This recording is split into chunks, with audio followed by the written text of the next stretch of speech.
All right, everybody, welcome back to the newest episode of the Beer and Skittles podcast. If you guys didn't hear last week, we went over DC and their entire universe as they had just came out a little bit ago about what they're going to be doing cinematically. And this week we're going to be doing Marvel. So go back, watch that episode if you haven't, so that you can see a really good compare and contrast about what the two biggest comic companies in the world are doing cinematically, and just the huge difference that they have between them. DC basically starting from the ground up again, and Marvel being kind of on this full stride of the race, and we're seeing maybe a little bit of a stumble to their step. So we're going to be going over a lot of our concerns, questions, comments, and hopefully future predictions for the MCU.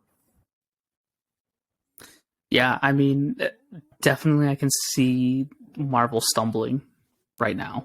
I am slightly concerned for Marvel going forward, more so than I am DC and them starting over. You know, they're starting over. The sky's the limit. I mean, they can go anywhere with it. Marvel, on the other hand, the last few movies and even some of the shows have just been mid. Yeah, I mean, definitely lackluster performances from Marvel, and I feel like the audiences are starting to catch on. Like, if you're paying attention to some critic reviews, as well as looking into a lot of just, on social media, what the fans are talking about, and it feels like you're not getting the same hit that you did in probably the past couple phases. But I also feel like there's a point to it to where it's almost as if they're starting again. You still have a lot of your, hero characters, like Ant-Man has been here, Thor has been here, but a lot of the main characters that we got to know and love are either taking a back seat now, or they transferred off screen. And if you remember Phase 1 of Marvel, it brings back a lot of nostalgia because it was the first thing that was happening like this, and everybody was running with it. But a lot of those Phase 1 movies really weren't all that great. Going back into Iron Man 2. Listen. They still have good ones. Let me just. I need to stop this narrative that exists that Iron Man 2 is a bad movie, because it's not. The Iron Man suit up scene where he's on the racetrack with the suitcase suit, phenomenal. It's one of the coolest transformations in Iron Man. Whiplash is a good villain. It's not a bad movie. We have to stop this. You want to talk about a problem child? It's Iron Man 3. But I also don't think it's a good movie. Yeah, but it's not the worst movie. It's like, people look at Marvel, right? They look at what I'm not Marvel saying has it's done in the past movies. The worst. I don't think it's one of the worst. I mean, we were getting into this debate earlier in the week about the worst superhero movies, and there's a long list of ones that people forget. There is, and I'm not saying that people treat Iron Man 2 like it's the worst movie. But it's not what we're saying about the current movies either. No, but people look at some of the Marvel movies and they don't consider them the worst in superhero movies ever made. But there are certain movies like Iron Man 2, Thor 2, Avengers 2. For some reason, people just hate the first sequel to a lot of the early Marvel movies. And I don't think they're that bad. Well, I want to see more of that outcry towards the problems.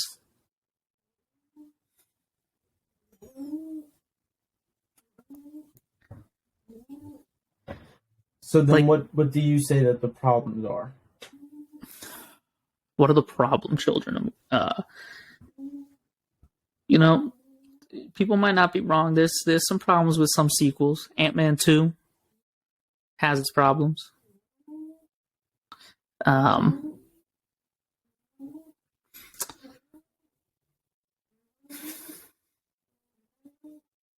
maybe people are onto something. Doctor Strange 2 is not the best either.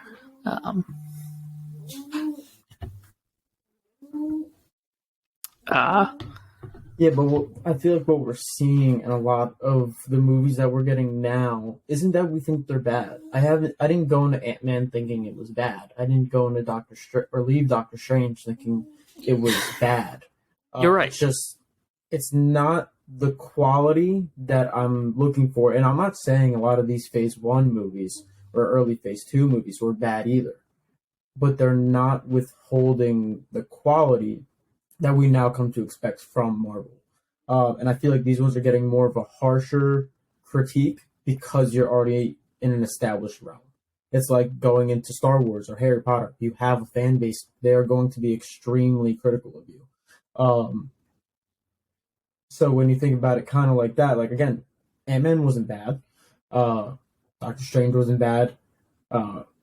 Spider-Man was amazing, I think. Yeah. Black Panther are you was talking pretty about good, but it's just the newest it feels Spider-Man? like we're missing. We're missing. Yes, the newest Spider-Man. No Way Home. Yeah, I mean, I think you're right. I think there are some really, even in Doctor Strange 2, which I don't think was a perfect movie, there are moments in that I thought were phenomenal. Most of them being Scarlet Witch. Elizabeth Olsen was just a powerhouse in that movie. She stole every scene she was in. And you're right. I think the quality that we've come to expect from Marvel has just not been there. And I think a lot of people I see the formula getting tired. I don't know if it's the formula. Honestly, like, yes, some of the formula stuff, it is a little formulaic. You can predict what's going to happen, and we should be breaking that. We talked about that, last week with DC. And I see a lot of people saying that it's superhero fatigue, and I disagree. I don't think it's superhero fatigue. I think it's fatigue of bad movies. And not maybe necessarily bad, but like, we're expecting more. We want more. So we're sick of having to go to the movies and just sit there and watch something that's mediocre at best and accept it like, oh, yep, this was the next big thing, and now I have to wait a couple months before the next big one. Like, I was so disappointed with Thor: Love and Thunder. Yeah, that would definitely, I think, goes down on the list. Quality being possibly bad. Not even now you want to talk about the problem movies. Thor: Love and Thunder. That's a bad movie. I think the Thor franchise has about one good movie. I think even with the shows, it's not that all of the shows are bad, and there are great moments even in some of those shows, but sometimes some of the decisions they're making are weird and don't work. Like they started off decently strong with the shows. WandaVision, I thought, was amazing. One of my favorites. I thought was good. Kind of kickstarted us into this phase, and it got people kind of really excited, especially Loki being a fan favorite to most people.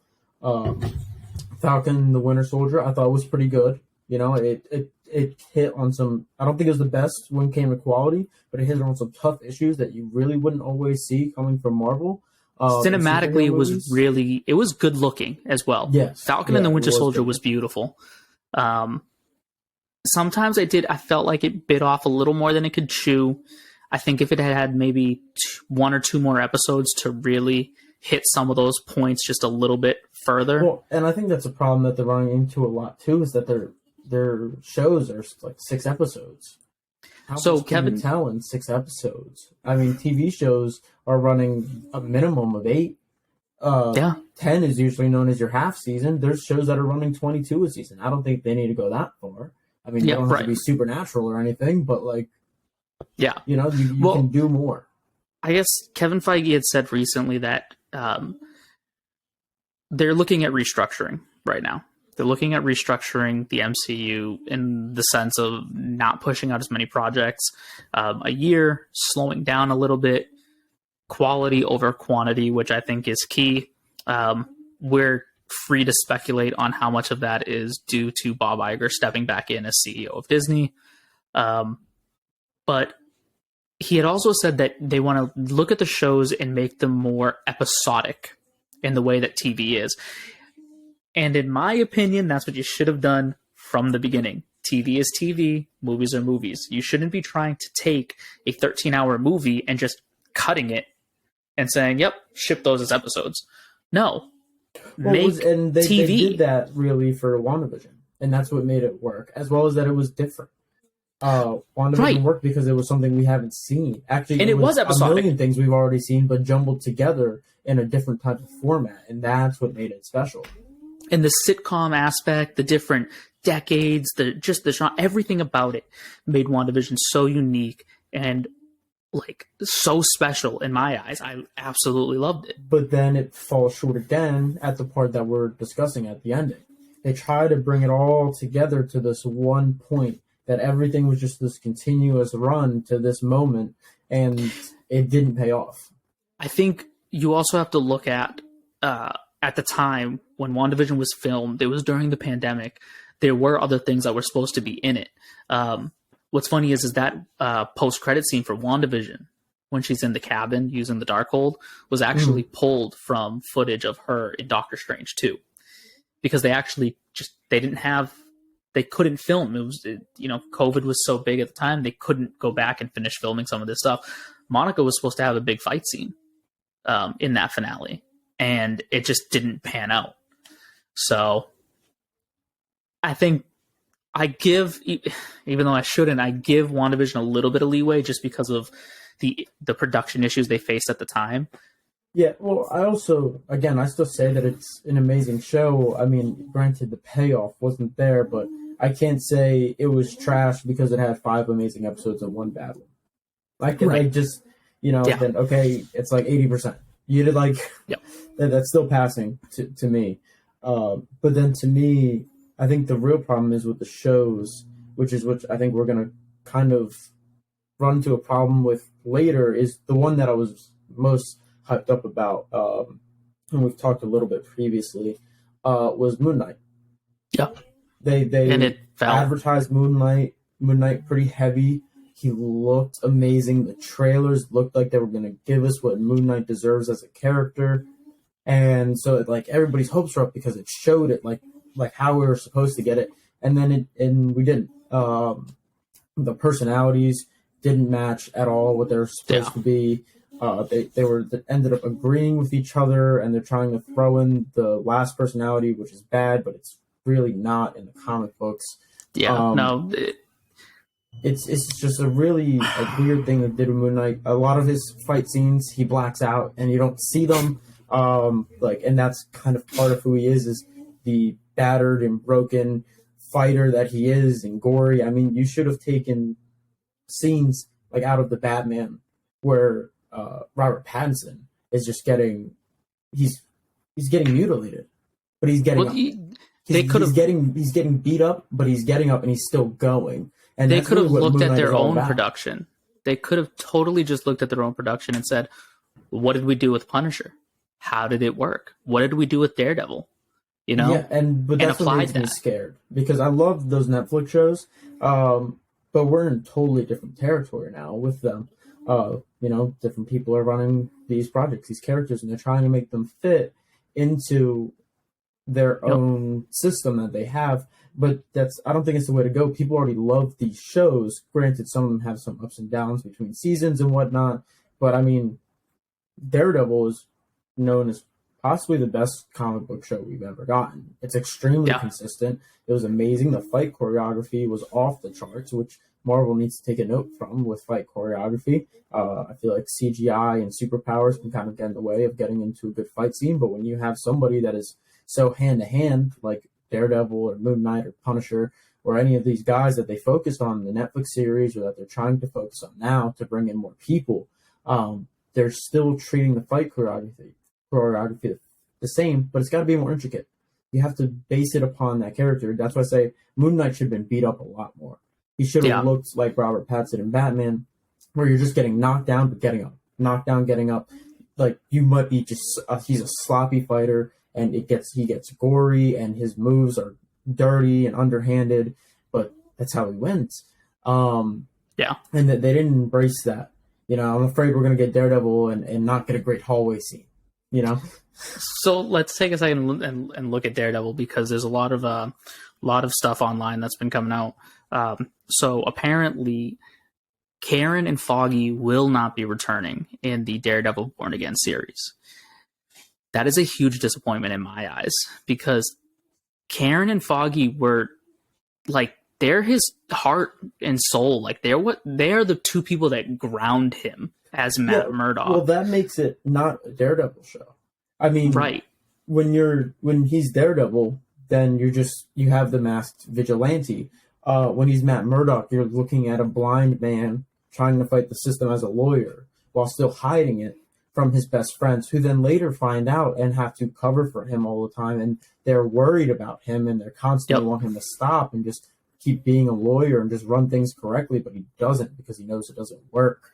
And I there's think just so much to it that they're involved with that make it so much more emotional, so much more grounded. Just I think real. There's a lot of really cool aspects to Daredevil, especially that connect him to other heroes, that is worth exploring and could be cool. I loved seeing him in She-Hulk, and that interaction with She-Hulk is a lot.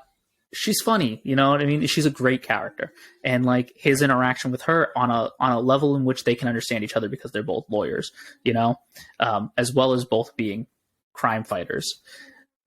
But Daredevil is a very complex character. We've seen it in the show already. It's not just the fact that he's hiding who he is from everybody, aside on top of the fact that like he really has to hide it because he's blind and he can't be seen like doing the things he does. But we know he struggles with faith. Daredevil is a deeply religious character. It's a big part of who he is. And it's a great part of that story, of his struggle with everything, because then he has this struggle with his faith, his parents, his mom, losing his dad. And then all of those other side characters, like Elektra being a fantastic character, Kingpin being a great villain, his interactions with Punisher. We know from the comics, Spider-Man, like Daredevil, he gets around. He's gotten around it. Like, and not just with She-Hulk. Anybody who's read the comics knows that at one point Matt and Natasha had a relationship, because a lot of people who only watch the movies are like, oh, well, what, Daredevil would never hang out with the Avengers. It's like, yeah, no, he would. No, he does. He does. Awesome. Yeah. I mean, it's the cool thing about when you think about the comics is that, one comparison between DC and Marvel is the Justice League is huge, but it's always the same, unless there's a crisis event where they change a member, like they did with Manhunter and Cyborg, but we already got into that in the previous episode. The Justice League's the same, the Big Seven's the same, and they have all the other characters that can come in as needed, because the Justice League is literally 90% of the heroes on Earth. The Avengers is different. It's a select few. But that select few isn't always the same.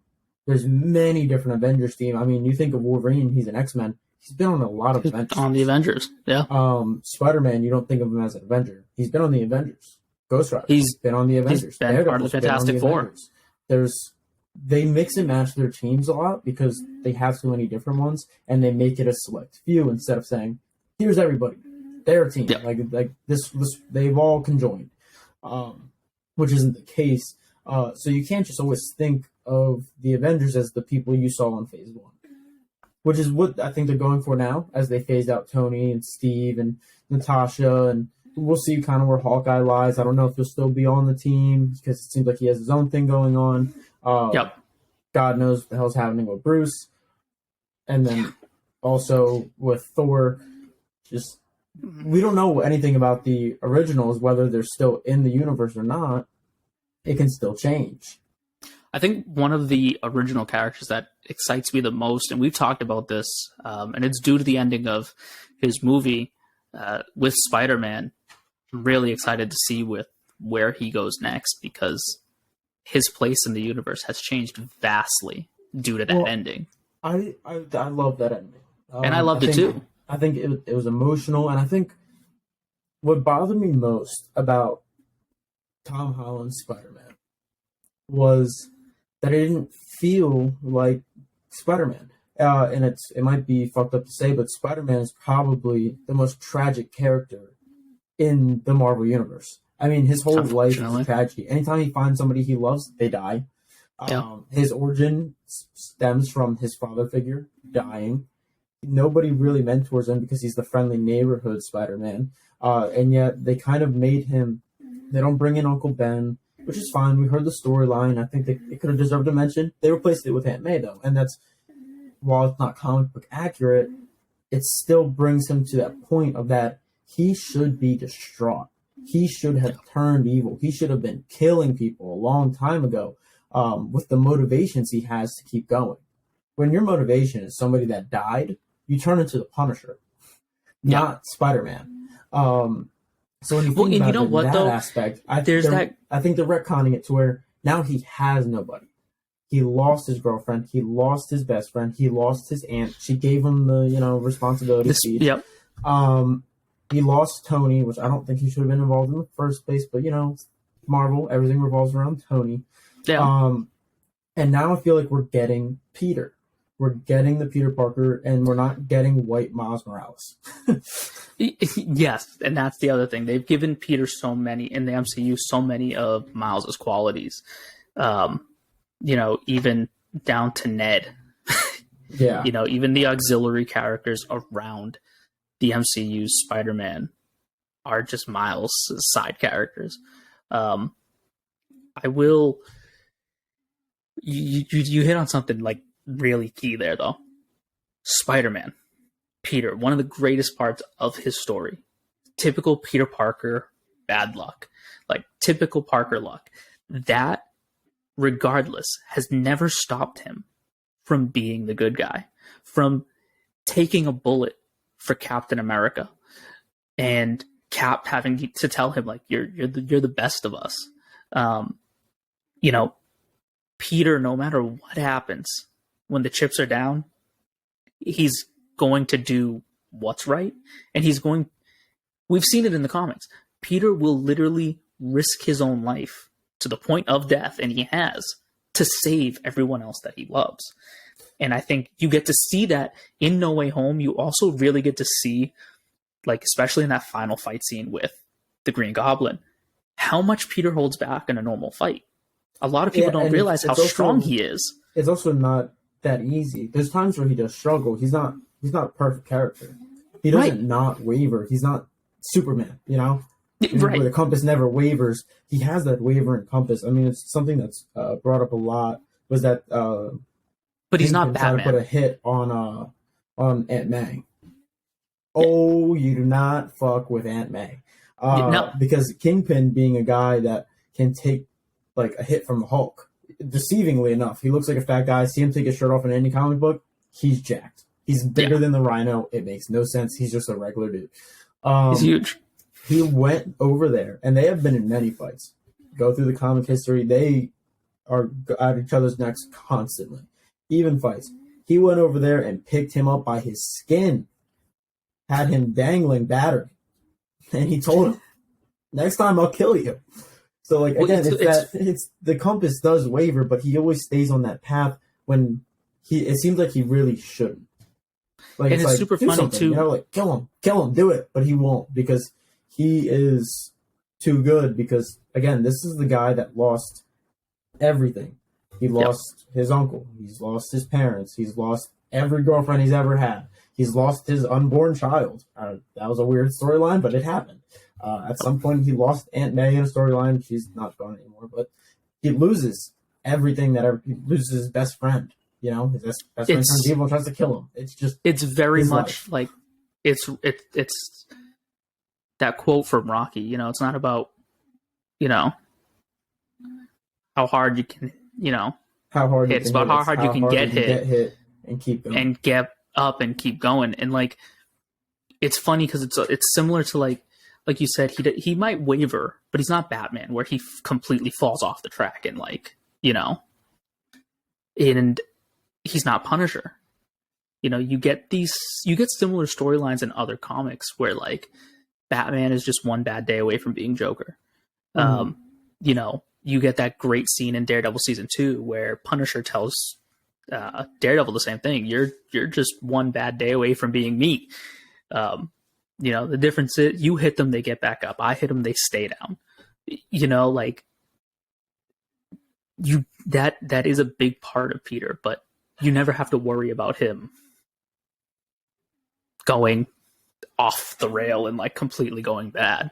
Even with the black suit, even with Venom, he finds his way back to center. And which is why, again, I like how they ended it. Terrible for Peter, but everything's always terrible for Peter. That's how it's supposed to be. Again, they were trying to make him Miles. However, I mean, we're going to see Miles again now with another Spider-Verse movie coming out. Which I'm excited for. Which, I mean, there's such an opportunity there that we're seeing DC do right now. DC starting from the ground, and they have no multiverse. Because, again, they're blank currently. Yep. But they're fusing their animation with their live action, and we're not seeing it with Marvel where they're trying to do so. Even though they're in the multiverse, this is their multiverse, but we haven't seen that jump beyond What If, and at all. What If only showed us a preview of Doctor Strange that was different that we got in the Doctor Strange. That's what happened. Yeah, there's like even like we got a version of Ultron that took the Infinity Stones and like could have been a cool thing to see in a multi, like, you know what I mean? But it was self-contained, and it'll probably never see it happen. I'm hearing that Ultron will be returning in Armor Wars, which I think is great. Armor Wars, as you know, we've talked about before, is now going to be a movie. Taking place after, I think, the Vision Quest show that's coming out, also after Ironheart. It's really going to bring all of these characters that were pretty much tied to Tony together again, which should be really cool. But at the same time, even as cool as everything that's on the slate is right now, my expectations have been lowered. I'm not as hype. Like, even I thought Ant-Man 3 was going to really be, the next big thing, the next best thing, because I was let down last year by Marvel for the most part, except for Black Panther 2. I thought Black Panther 2 was great. I thought the performances were amazing, and it was emotional. Aside from Kang, Jonathan Majors crushed it as Kang, and I can't wait to see him again. I'm not excited. I'm hoping Guardians 3. I think with Guardians 3, if it's really good as James Gunn tends to be, it'll prove that it's not superhero movies that people are tired of. People are just tired of mediocre movies. Yeah, I mean, I thought Quantumania was good.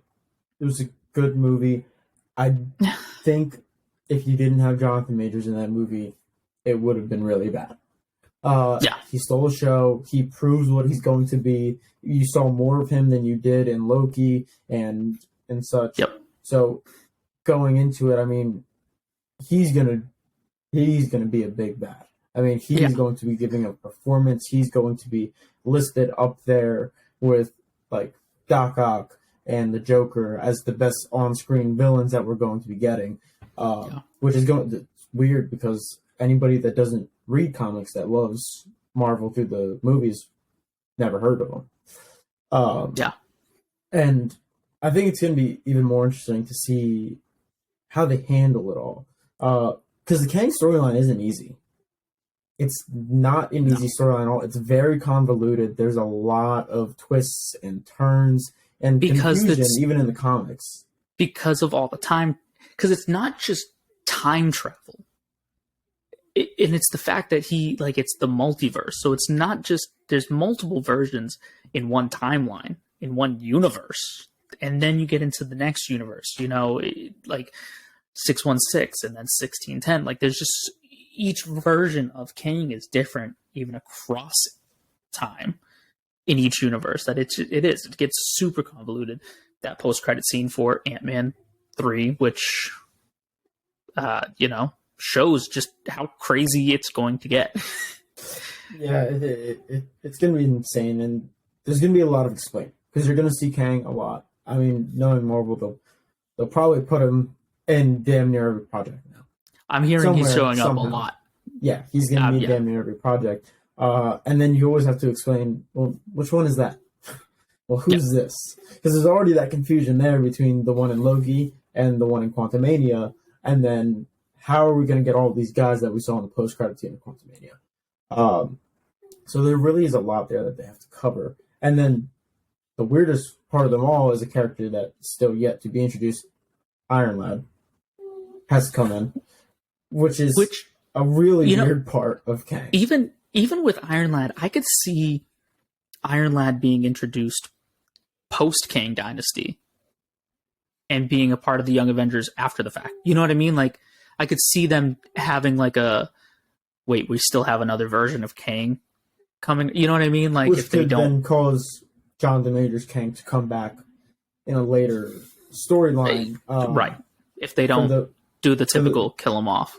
Yeah, for those, I mean, it doesn't matter. You can't kill Kang. I mean, they killed Ultron. You can't kill Kang. Well, then Ultron's come back.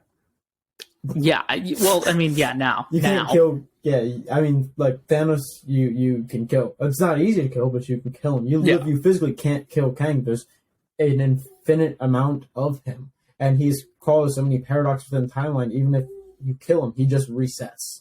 It's like, it's this whole weird thing. And that's where Iron Lad comes in as well, to where he's like his own paradox. Because he's he's in the future, but less in the future than the Kang we all know and hate is from. And he's just the younger version, but he travels because he doesn't want to turn out to be Kang. Because his knowledge of it changes. Yeah, it gets really convoluted. Joins the Young Avengers. He does this thing in the timeline. He has to either die or go back. It gets crazy. So with bringing him in and bringing in, which we're already seeing the start of that Young Avengers team, I mean, it makes me think how they're going to go about it and like do it in a smart way. Yeah, I think we're reaching a point. What I'm gonna just call the peak of Marvel, where almost every major character is just existing within the MCU. They might not all be alive and on screen at the same time, but we will have seen them, like Tony and Natasha being gone. But like Silver Surfer is coming because we know like that's going to happen. Fantastic Four is coming. It's only a matter of time before we see Ghost Rider and Nova, which I'm hoping is sometime soon.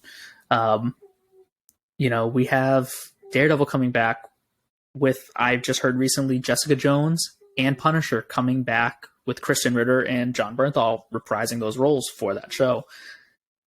We're reaching the peak. Kazar is supposed to be in Captain America 4, which, definitely a character not a lot of people are going to recognize. But if he's there, really who's left? Yeah, I mean, they're two teams away from having everybody, honestly. I mean, those teams and the rights that come with them is really what kind of completes the universe there. Before we really hit on that one big team that is coming at some unspecified time because there's no movie in production, we know the Fantastic Four are coming in. The Fantastic Four definitely have to come in before Kang because of the one connection between them. Nathaniel Richards, Kang, is a descendant of Mr. Fantastic. There is a relation there. So that's definitely going to be interesting to see leading up to the finale. I don't think we're going to see X-Men completely rebooted until after Secret Wars. Yeah, I don't believe so either. And I know you know a little more about this than I do. The whole rights situation with X-Men, if you'd like to go into that. To my knowledge, when Marvel bought Fox, they inherited the contracts from Fox. If they were to do another X-Men movie, they have to keep to the actors that were contracted to these characters until, I believe, 2025, which means at the earliest, it looks like we might not be getting a new X-Men team until 2026. That makes sense and lines up with this whole Secret Wars thing. I am hearing that Professor X and Magneto will be reappearing, played by Patrick Stewart and Ian McKellen, one last time, before finally getting a new version of these characters. I think Secret Wars is going to play out very different from what everybody else thinks. I think a lot of people are basing it off of the, was it 2015 run? I believe so. Where Doctor Doom was the big bad. I don't think that's the case. I actually think the Beyonder is going to be the villain. Because it got me thinking after Ant-Man 3. Kang is this villain. He's fucking up the timeline across the multiverse. The Beyonder is one thing that Kang cannot account for, because the Beyonder exists outside of the multiverse. The Beyonder sees what's happening, starts grabbing people, he creates Battle World. I think after Kang completely and utterly just shatters the multiverse in Kang Dynasty, I think the Beyonder is going to pick up these pieces, put together Battle World, and try to play a little game with the heroes and villains that he was able to grab after this cataclysm. And I don't think Doom is going to be the villain. We might see Doom in this movie as a savior type, which will then propel Doom as our next big bad after the multiverse. But I don't think he's going to be the villain of Secret Wars. And I don't think it's going to be based off of that Jonathan Hickman's run. I think it's going to be based off the original run where just the Beyonder comes in and decides to just play chess. Yeah, and I think that can be interesting. And I like the idea of bringing in Doctor Doom as your savior figure. The one thing about Doctor Doom is that he doesn't always seem like the bad guy. I mean, Yeah. He kind of keeps that same appearance as like Lex Luthor. He's famous. Yeah. He's intelligent.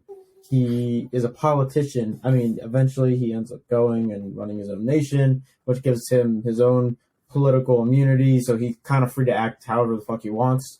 Yep. But at the core of it, you know, he wasn't looked upon the public as the bad guy, and you're not always originally going to look at him as the bad guy. Everybody else knows. The heroes know. Whereas this guy is fucked up, but even at the beginning, I mean, his origins with the Fantastic Four, they didn't know, and then they did. Yeah. What's funny is if you go back and if you watched old interviews with Stan Lee, he talks about Doom being one of his favorite villains, and he'll say Doom's not breaking any laws. He wants to rule the world. He wants to rule the world. That's not against the law. That's not anything bad. He's now the way he would rule it and stuff. It's debatable how good it is. But even in the eyes of Doom, he looks at it as, well, under my rule, everyone is free. Everyone is safe. There's no war. There's no famine. There's no pestilence, under his rule and his rule only. But it's a dictatorship, and, the heroes can't stand for that. Yeah. And I think, with Secret Wars getting the Fantastic Four, getting Doom, soon after getting the X-Men, then we have two really big villains coming in that have passed with each other, being Doctor Doom and Magneto being around. It opens up the floodgates a lot. I think Secret Wars also can have it could have a big ability of bringing in these characters that we didn't always expect to see together. So even our street level Netflix guys, even, our Fantastic Four guys, we have our Avengers and all the people we've already seen. And I think it can also give us kind of a chance to revisit and reboot characters sort of in a way, same way that Kang has right now. I know one of the biggest complaints to Marvel right now is the Hulk. What's going on with the Hulk? We Yeah. got uh, Professor Hulk right now, which was, Yeah. it was a run. It happened. I can't be mad at them for doing it. Yep. It's a real storyline. Um, but that doesn't last forever. That storyline didn't last forever. He is the big green monster, and we love to see them make that change to characters and see, the progression. But sometimes it isn't always progression. A lot of characters regress. Yeah. When you talk about storytelling and stuff, I think I've mentioned this before in previous episodes. But one of my favorite character developments of all time is from a cartoon. It's Avatar. Zuko.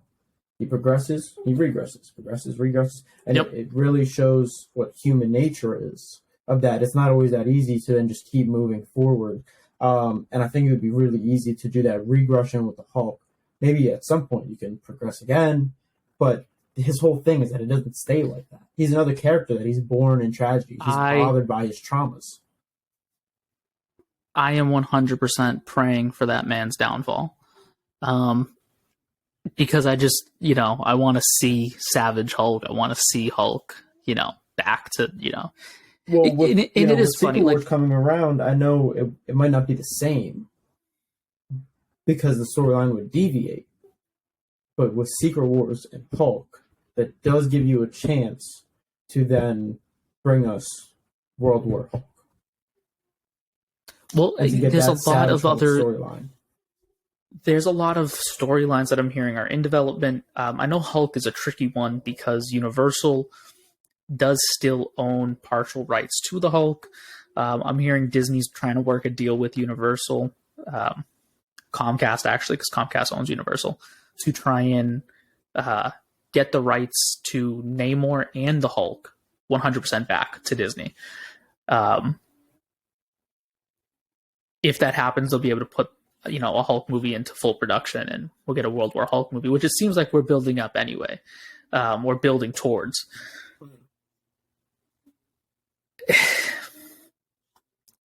Yeah, I think Hulk is an interesting character, and he, like you said, it wasn't bad that they did the Professor Hulk storyline. I thought it was funny, even in Endgame when they go back in time, and he's like, "It's just like." I think it's a bit barbaric, and he just goes around. He's like, "Ugh," and he's like throwing the card just like to show off, but he's totally not that guy anymore. But it would be interesting to see him kind of regress a little bit. And now that we're getting more of the Hulk family.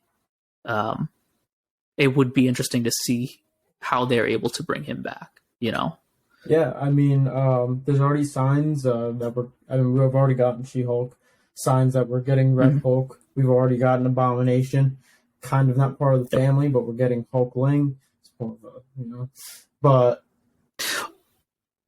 I can't wait to see Hulkling and Wiccan, two of my favorite Young Avengers. I'm hearing different rumors of when they'll pop up, but I'm not 100% sold on any of that right now. I think it's going to be interesting to see how they bring together the Young Avengers. I want to see how they're really going to do it. Is it going to be we stumbled across each other? Is it going to be we're recruited? Is it like how are they going to go about the Young Avengers? Yeah. It's 100% going to be interesting. I think probably, them coming together, being the younger people, having a team up against Kang or in Secret Wars, and like, hey, we're the next generation. We need to work together. We need to do what they did. And like you get that cool reference to like we need to do what they did back on the Battle of New York. Which it brings you to a point to where Kang in Quantumania says, "Oh, which one are you? I've killed you. Like I'm pretty sure I've killed you. Were you the one? Have I killed you before?" Like, yeah, but can we just like take a minute to like just that scene? Like again, like major props to Jonathan Majors because he's terrifying. Very, very powerful scene. Like portrays the villain perfectly. He's like, I don't even care to know who you are. Like I don't remember you. Sorry, are you the one with the hammer? Times, but I just can't seem to remember because you're just insignificant. which Yeah, is just a terrifying thing to say to a hero. You know, like yeah, especially yeah. it plays well to Ant-Man and the themes that they're doing in the movie. They were his head's so big. Oh, I did this and I did this and I don't need to Well, save lives. and I Everybody will say, remembers me. And then the villain doesn't care who he is. He's like, I don't I remember will say you. this: a lot of people too were like mad at the ending and the way he got beat, right, by the ants. Kind of Um, whack. but hear me out, because everybody was like, and it's a great scene, you know. I'm the conqueror of worlds. You talk to ants, and then that's what beats him. But let's not forget one of the greatest characters in Marvel Comics, Squirrel Girl, who has totally decimated the likes of Kang, Doom, Thanos, and I'm pretty sure Galactus. And she talks to squirrels. Yes, but that's different. She's the unbeatable Squirrel Girl. That's She is the literally her unbeatable. tagline. She is the Unbeatable. unbeatable squirrel girl. She is Uh, the Bugs Bunny of um but yeah, I didn't love that ending, and like I said, I think Jonathan Majors really saves that performance. I wanted that movie to go in a lot of different ways than it did. I mean, honestly, I wanted Scott to die. I love Paul Rudd. I think he's been doing a great thing with Ant-Man. I think for future stories, I think it would have been, or even if they just left him in the quantum realm, I get it. You keep shipping him off to the quantum realm. It's just what he does now. I wanted Thor to die. Well, I wanted, well, because of Jane. Like, I wanted Jane to have her moment for a little bit. You know what I mean? Like, I wanted the same way we had in the comics. I thought like she was going to be, and maybe it wasn't even that like Thor died, but like he got just completely depowered, and it was like he's off on the sidelines, like he's done. And Jane had the mantle. You know, I will time and time again, I will say it. Thor: Love and Thunder was one of the biggest disappointments. I think like it is. I was really disappointed with Moon Knight. Doesn't even come near how disappointed I was when I saw Love and Thunder. yeah, it didn't hit the mark.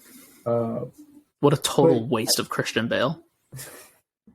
How do you? yeah, they didn't handle Gore right. They definitely didn't handle Gore right. They Not 100% even didn't. in the looks department, which I didn't think they were going to in general because of what we saw about him beforehand. Yeah, But yeah, sometimes they just I think kind of need to let the characters go to bring in different developments. Um, my running theory, which I thought was almost going to happen, was that Scott was going to die. And I think it kind of brings in an interesting point later. Is that now? I mean, she has Hank, but now Cassie's on her own. His daughter has now got her own suit. She's on her own. She's eventually yeah, going to be going into the Young Avengers. And for those that don't know, she ends up dating Iron Lad, yeah. the younger version of Kang, the man that would have killed her father.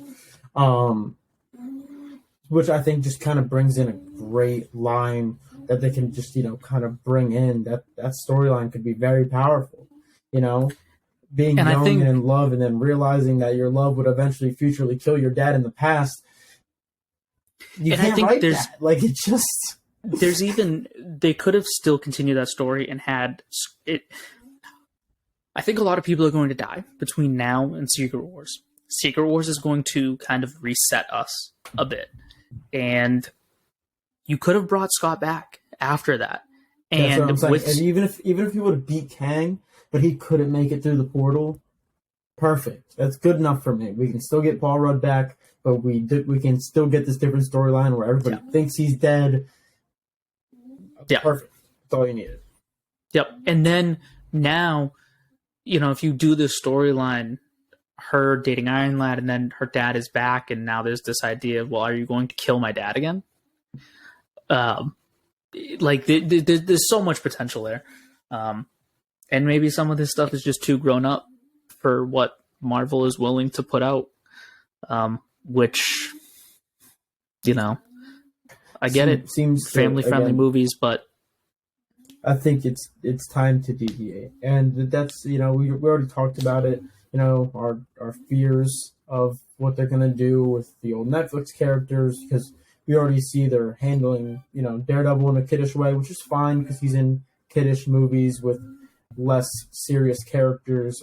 And, he hangs out with a lot of people. Of course, he can act differently. But then are they going to carry that same mentality into his own show? Because they should. Moon Knight was not handled right. If you couldn't handle Moon Knight, I don't know what you're going to do about Punisher, because he's literally, all he does is shoot people. So you can't even hide that violence. So again, it'll definitely be interesting, nonetheless, to see if they will move forward. I mean, we've already got the confirmation. We're going to get Deadpool. Deadpool will be rated R, but it's already been proven that Deadpool's rated R. People are going to watch this rated R movie. Yes, the first one came out. A couple people were disappointed. It's a superhero movie. My kid watched it. Well, you should have checked the rating. That's your fault. Yeah. But at the end of the day, it did extremely well. It got great reviews. It's still being streamed well now. Watch Deadpool. It's great. But they already have it proven. And they're keeping the same character, and it's proven that rated R, and and he's such a character on the side that you could watch him and not watch anything else, or watch everything else and not watch him, and it wouldn't matter because he's dead. He lives outside of reality. So it doesn't really matter for him. But they have to start taking that approach with other characters and, kind of run with it. Yeah, and I mean, I know that, Feige has said we're going to keep Deadpool rated R. But there's a way to get a rated R, to get an R rating, but still be as PG-13 as possible. The same way that you can, remain PG-13 and push as close to that R rating as you absolutely can. Think about the intro to Deadpool too. I don't know if I'm mistaken. Wolverine. Oh yeah. I might be mistaken here, but I'm pretty sure Logan is just PG-13. I mean, I could go back and check my Blu-ray now. Nope. Is it Logan's R? rated R? Yeah. It is R. Okay. But then that's a totally different type of R than Deadpool. It's completely different. In the fact I think Logan was rated R because of the gore, because of the blood and the graphic nature of it. That's why they should have made Moon Knight rated R. To show the gore. Yeah. TVMA. Yeah. So it's going to be interesting, but Deadpool's going to be first because they're going to use the same actor, but X-Men has to wait, as you previously explained, because they don't want to use any of the same actors, because why would you? We're over them. Which I think is best. Time. I think is 100% is best. I think you should bring in the Fox universe. I think you start your own universe with the X-Men. Abandon ship with all of the characters. Even the great ones. Yes. There's some of them we love to see. I love Professor X and Magneto, young and old. Love Wolverine. Storm. I think it's great. I think both versions of Beast. Yep. Great. Move on though. We don't need it. We've seen them. Yeah. They're for the older versions of them, their movies came out damn near 20 years ago. So they're old now too as well. And I think even recycling some of those characters might not even be the first thing you want to do. I think without a doubt, at some point they're going to bring Wolverine back. Maybe sooner than we'd hope. 100%.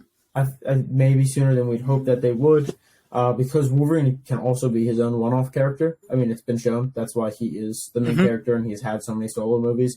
But even through the comics, he runs his own teams. He goes to other teams. He has solo runs. He's one of the only people in the X-Men that get consistent solo runs. Do them later. Do them by himself. Doesn't matter.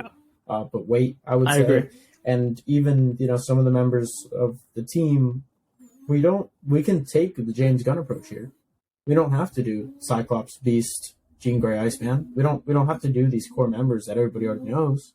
The X-Men is, while being secluded to just mutants, is as big as the fucking Justice League in DC, which is every hero on their planet.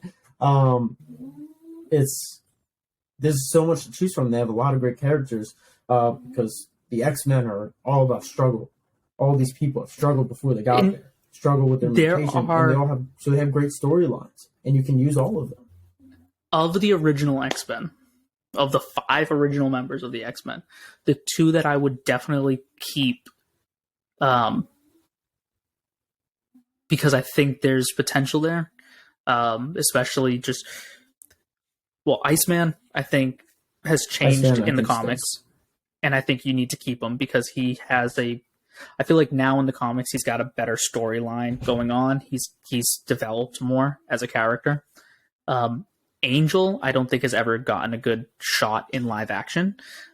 We know Angel from the cartoon series. I mean, Archangel, you get all these great storylines with him.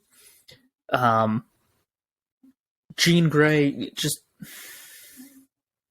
Yep, push it to the side. Yeah, and no, it's not necessary. Might as well not have Scott. Don't do either. Right. Then. If you're gonna do one, do both. If you're not gonna do one, don't do the other.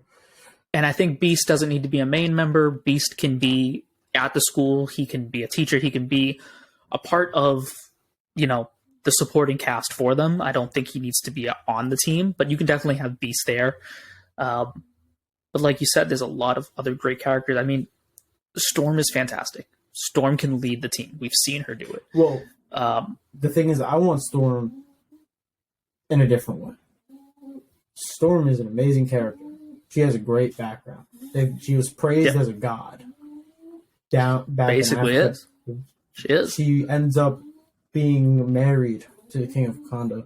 Rest in peace. Chadwick is no longer there. But then don't bring her through the X-Men. You have a perfect opportunity to bring in the X-Men and then bring her in through Wakanda and through a Black Panther movie. And then you can jump her over. I mean, then the X-Men find her, they find out she's a mutant, whatever, and she joins this, and you see the struggles between being a goddess princess in one land to being adjusted to this team atmosphere in the other. I think it can work out great. And even one thing I wouldn't be opposed to, like without Chadwick, I would still not be mad about her having a relationship with a Black Panther. Having her in a relationship with Shuri, since we're not going to get T'Challa. He's gone. There's no coming back from it. But if we still want to save that relationship between like this African goddess and the nation of Wakanda and the king of Wakanda or queen of Wakanda, you can still do it. To protect her, And you can have the opportunity to merge the X-Men with Black Panther. I think it works out so well, no matter who it is, as long as it's a Black Panther. I think that's actually a really good idea, and I think that could work really well. And I think the X-Men, like you said, they exist all over the world, and they're tied to so many other teams and so many other characters because they're not just X-Men. They're all mutants. Look at Kitty Pryde. For a short time, was married to Star-Lord, and she was running around space with the Guardians.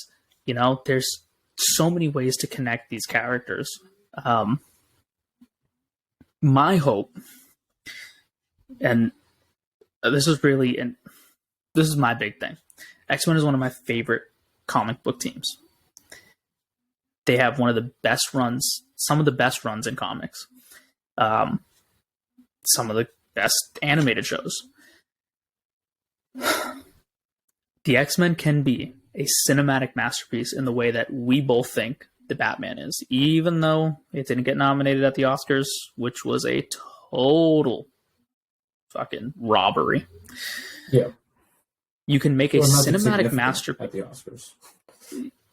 Yeah, exactly.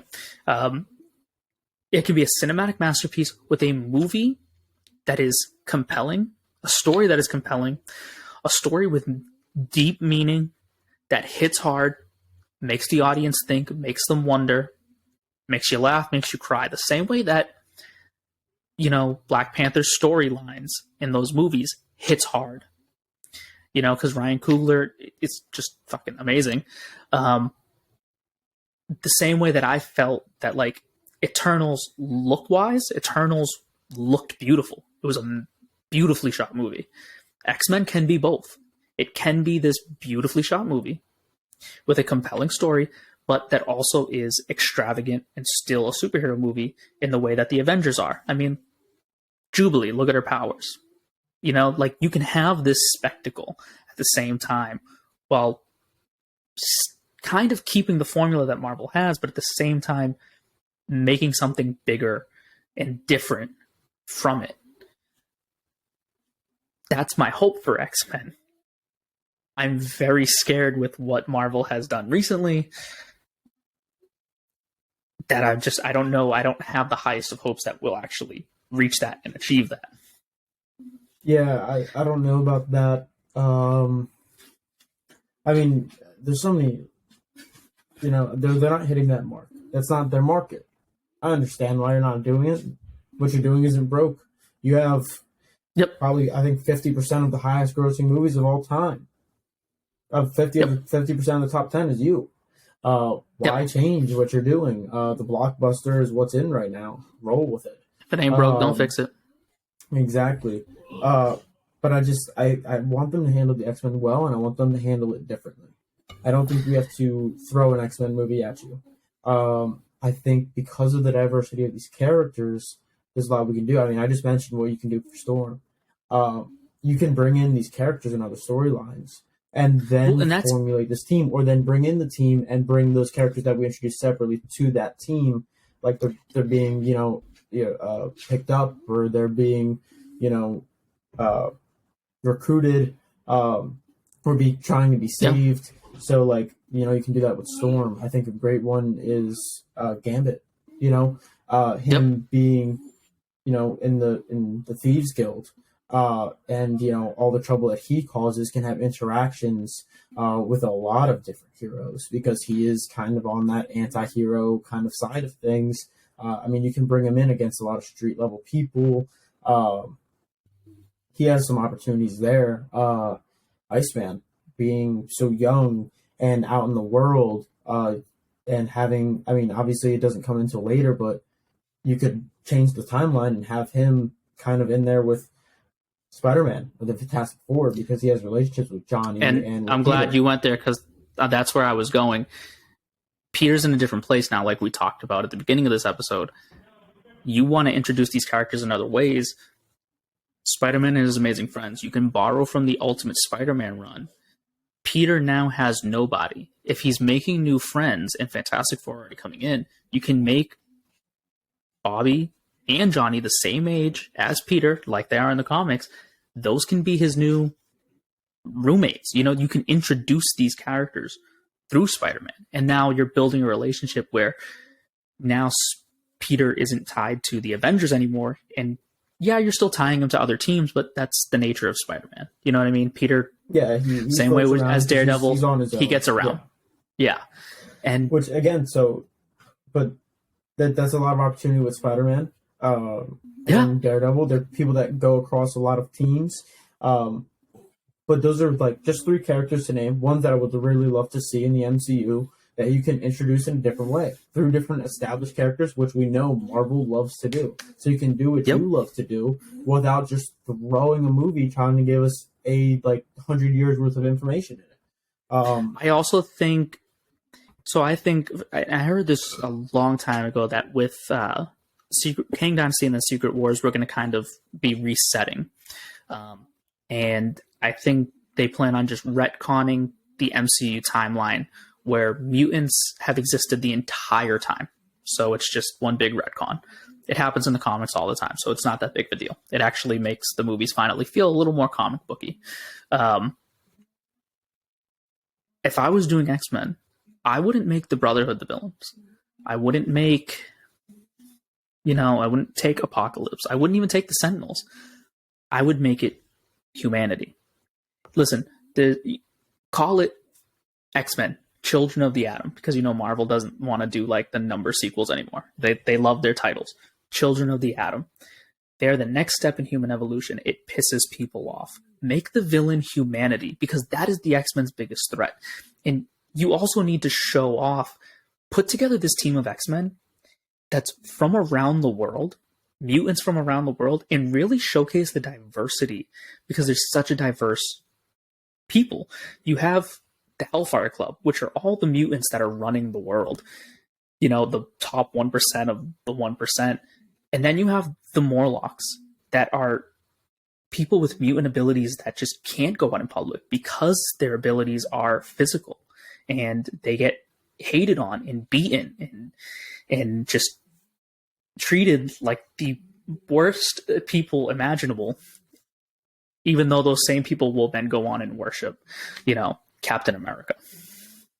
Yeah, I mean, it's a weird thing. And It I is. mean, you have to realize the X-Men were created as a statement piece, which is, they were separate from everybody, but then they're everybody's together. So sometimes it makes no sense why everybody hates mutants, but we just accept that they do, because it's the same way that people in the world hate other people. And why? Yeah. We don't know, but that's the beauty of the X-Men as well, and why people hate mutants. It's that whole, we're talking about it type of thing.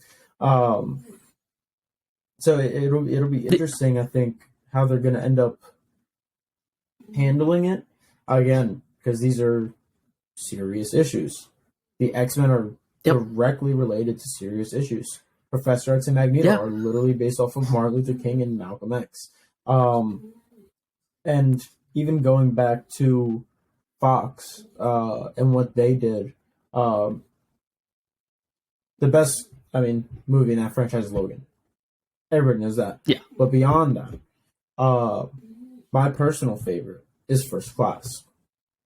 I love what they do with First Class, showing the juxtaposition between Professor X and Magneto, giving us something different we haven't seen with a new team. Timeline screwy, I know, but we get something different, and we get that juxtaposition, and we see that the Brotherhood aren't evil. The X-Men aren't evil. Yeah, no, and they were together. Even if you go back, they had to split because of different views of how to deal with humanity. And that's just it. If you go back and even look at X-Men 1, the original, like you have that scene at the beginning of the movie where, Charles and Magneto are talking, and he's just like, you've had your chance, your plan didn't work. Now it's my turn to try, and that's basically just them. It's the back and forth of, how much do we have to suffer? How much do our people have to suffer? When is enough? Especially because Magneto Professor X understands it as well, but we're stronger. We're better. So why are we not just taking our throne? Why are we, allowing? Because basically that's what it is. We're allowing this to happen. And it's the same thing that Magneto's not, in theory, evil. He wants equality. That's what he wants. He wants equality. Because he knows they're better, but he'll settle for just equal. But that's not how he's treated. But again, it's the way he goes about it. One of the great things about Magneto too that makes him such a compelling character is his childhood. He's Jewish, and he grew up in Nazi Germany. He survived being in a camp. So you get a great scene in X-Men 3. It's a bad movie altogether. Yeah. But you get a great scene in X-Men 3 when he's in the church and there's the new Brotherhood, and she's like, "Oh, well, where's your tattoo? Where's your mark?" And he shows his wrist of his numbers. And he goes, "I've been marked once, and I'll never let it happen again." Which it's a weird thing, since you don't see it a lot in comics where someone is based off of solely so in root and heart based into a certain period of time. Yeah. That it makes it weird when time keeps moving, because comic years is almost like dog years. A year here is 7 years there, but for some reason technology still evolves with the years, but the years didn't really change that far in advance. Comic timeline's weird. You just call it dog years. For every 7 years that moves on, then we'll age somebody up. That's just kind of how it works for them. But Professor X and Magneto have been old for forever. And they're rooted. Magneto specifically is rooted in the Holocaust. Well, we're getting to a point in time where the Holocaust was so long ago that the thing is, we won't have any survivors of the Holocaust. They've fixed that they've made it possible to explain that in the new X-Men comics, where they can just be reborn and have all of the same memories and stuff. They're basically cloning them. That takes a lot, though, and it takes Krakoa and a lot of things that you have to explain with that we're not ready in for the comics. It works now, but yeah. But it's I agree. Sometimes you think, what do you do with them? Because I mean, there's the Steve Rogers treatment. I mean, Captain America wasn't always on ice, you know, and if he was, it wasn't for that long. It just keeps getting longer and longer for when he came back to make sense to be like, oh, well, he was in World War II, but you know now he's the same age because he was frozen. You can't steal the same storyline though. So then, what's your excuse for Magneto of why? Because he gets de-aged and then aged actually pretty frequently. Like if you see, he doesn't always look like a decrepit old man. He doesn't always look like he's 22. But it's definitely there's never that's really going an to have to explanation be until currently. Yeah, it'll definitely have to be. It's something they're going to have to tackle and talk about. But again, these are things I'm hopeful for. But my expectations, unlike I'm hopeful for DC, but you know, I don't have expectations for DC right now because it's all new, and I know James Gunn is a great director, and I'm sure it's going to be great. Marvel has set expectations. They set them, and they're not meeting them right now. So I am more worried about the future of Marvel than I am the future of DC. And I don't think I'm alone. No, not at all. I mean, I will say my hopes aren't as high when I go into a theater now to see a Marvel movie. The last one that I will be hopeful for is going to be Guardians 3. And if they let me down on Guardians 3, I'm going to have to do a lot of thinking. I'm going to have to do a lot of thinking. At the same time, if Guardians 3 lets me down, it won't just have me doing thinking on Marvel's end. I will also be thinking about DC. Because, you know, he's the man now. So yeah, which I don't think it will. I don't think it will. I don't think it will. Is consistent. But yeah, it's going to be interesting. Now, I think on just one last note, since the last thing we were really talking about was the X-Men, and we said how we want difference and we want to see something new, or we don't want the same characters. If you were to bring in these main characters to start your X-Men team, you can have others in the background, or you might just say this is the beginning, this is first class. Who would you personally use on your X-Men team to start out on the MCU? Well, I don't know if I have a full team lined up that I would like. I don't have like a full lineup, but a couple of characters that I would definitely want. I think Psylocke is an interesting character, and Sunspot would be another cool one. I was thinking of that one too. I was really thinking of Sunspot. It's a great character. Yeah, Sunspot's a great character, but Sunspot's also an interesting character because he's got money. Like, he's rich. And I said, I think you need to, I would show off run the gambit of it and show off from the Hellfire Club down to the Morlocks and everything in between. So Marrow would be somebody that I would maybe not have on the team, but if we're going to show off the Morlocks, she has to be there. The same way that, Emma Frost is probably going to be around.